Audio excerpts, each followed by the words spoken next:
It started with love, but something was wrong. Lola, the naughty girl. Years passed. David never reconciled with his mother. She died still heartbroken, having never seen her son set free from Lola's grip. Meanwhile, Lola had moved on. Rumors spread that she was now dating a wealthy man based in Canada. Soon, she announced her wedding. Everyone was shocked, but no one more than David. On the day of the wedding, David showed up quietly at the back of the grand reception hall. He wore a faded suit. His face looked thin, his eyes hollow. He stood there silently watching as Lola, dressed in white, danced beautifully and joyfully with her new husband. Some guests noticed him and whispered, "Is that not David? Why would he come here?" One asked. "He's still not over her," another replied. "Poor guy." As Lola danced with her new husband, she saw him standing there but looked away as if he were invisible. After that day, David's health collapsed. He grew pale, lost weight rapidly, and suffered from a mysterious illness that left his doctor baffled. He could barely eat, barely walk. His family, devastated, spent everything they had trying to help him, but nothing worked. He was dying, and no one knew why.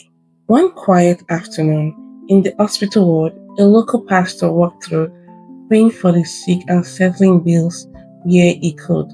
When he came to David's bed, he stopped suddenly.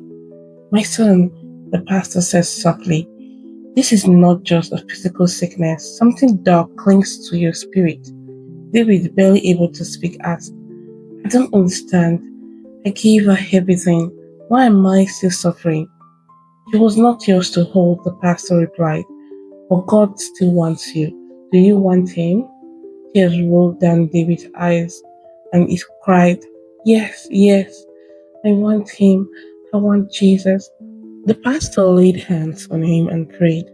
That night, David dreamt of a light so bright it warmed his soul, and a voice that whispered, "I've not forgotten you."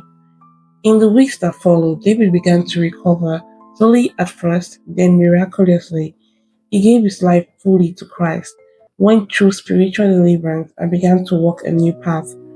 He enrolled in Bible school, studied deeply, and eventually became a pastor. Years passed. David stood on the pulpit of his own church. His eyes were bright and steady, and beside him sat his lovely wife and two beautiful children. The church was full, many drawn by his testimony. "I once gave my heart to someone who didn't value it," he preached. "I nearly lost everything, even my life, but God found me in my darkest moment.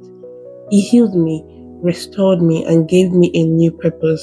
Among the congregation, some old classmates from university sat in silence, eyes wide.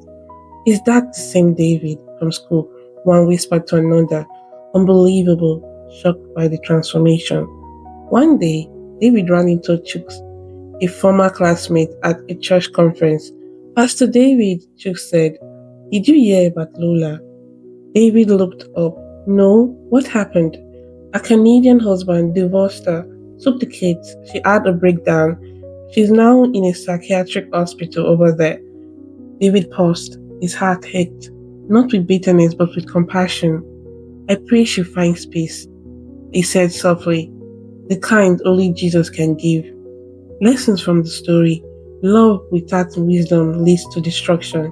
David's story teaches us that blind love, no matter how passionate, can be dangerous when it's not grounded in wisdom and self-respect. Despite every red flag, emotional abuse, manipulation, and spiritual warning, David continued to pursue Lola. His refusal to listen to his loved ones almost cost him his life. True love does not come at the cost of your dignity, your peace, or your purpose. Your past doesn't define your future. Redemption is real. Even after years of mistakes, heartbreak, and deep spiritual bondage, David found healing, purpose, and a new life through faith and deliverance. His transformation into a respected pastor showed that no matter how far you've fallen, there's always a way back through God's grace.